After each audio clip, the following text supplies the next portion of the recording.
Photo sensitive surfaces में emit photo electrons.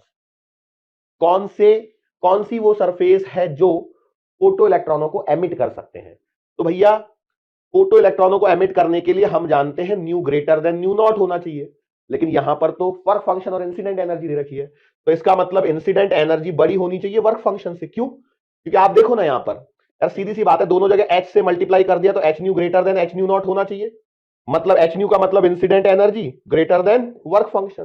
तो incident energy जिसमें ज्यादा होगी वर्क फंक्शन से, वही आंसर आएगा। तो अब आप देखिए इंसिडेंट एनर्जी 2.20 इलेक्ट्रॉन वोल्ट है, इसका वर्क फंक्शन 2.14 बड़ा है, हाँ ये 2.30 तो वो छोटा रह गया, 2.75 ये छोटा रह गया, तो मतलब अकेला सीजीएम आ रहा है, तो मेरा करेक्ट आंसर आएगा सीजीएम ओनली।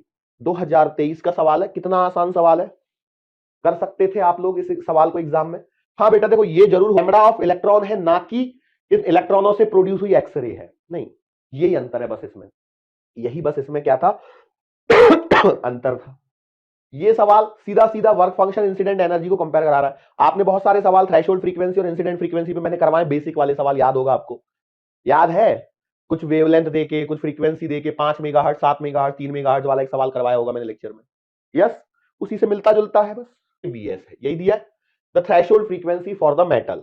तो भैया आप एक बात बताओ, कैसे इस सवाल को शुरू करोगे?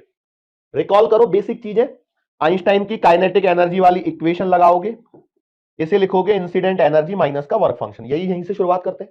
फिर अब हम अपने फॉर्मूले को किस प्रकार से अरेंज करते हैं, जो पूछा है पूछा क्या है? थ्रेशोल्ड फ्रीक्वेंसी, मतलब यहां थ्रेशोल्ड फ्रीक्वेंसी होनी चाहिए, या गिवन फ्रीक्वेंसी मतलब यहां फ्रीक्वेंसी के टर्म्स में, और यहां स्टॉपिंग पोटेंशियल पे बात कर रहा है, मतलब आप इसे लिखोगे ईवीएस बराबर एच न्यू माइनस का एच न्यू नॉट। सही बात है? बोलो भाई सही बात है या गलत बात है? सही बात है। अब पहली लाइन क्या बोलती है? न्यू है तो वीएस बाई टू है, तो आपने लिखा ई और वीएस बाई टू बराबर H new minus H new not. सही है। अगली बार वो क्या बोल रहा है? न्यू बाई टू पे वीएस है, तो आपने ई वीएस लिखा, एच न्यू बाई टू लिखा, माइनस एच न्यू नॉट लिखा। इस सवाल पे बड़ी कंट्रोवर्सी हुई थी। इन दोनों को आप क्या करते हो? डिवाइड, हमेशा यही होता है, डिवाइड करते हैं तो क्या कटेगा? ई से ई कटेगा, वीएस से वीएस कटेगा, लेफ्ट हैंड साइड में 1/2 बचेगा, यहां से एच कॉमन आके कटेगा, तो new minus new not upon new by to minus का न्यू नॉट। सही है। अब क्या कर दूं मैं? क्रॉस मल्टीप्लाई कर दूं तो ये बचेगा new by to minus new naught बराबर 2 न्यू माइनस 2 न्यू नॉट। सही है? बोलो भाई सही है यहां तक? यहां तक सही है? 2022 का ही सवाल चल रहा है ये भी। सही है। ओके, तो बताओ किधर क्या डालूं?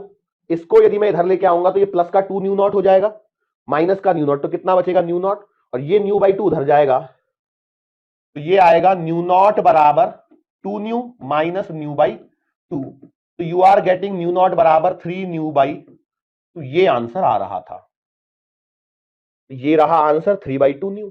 सही है।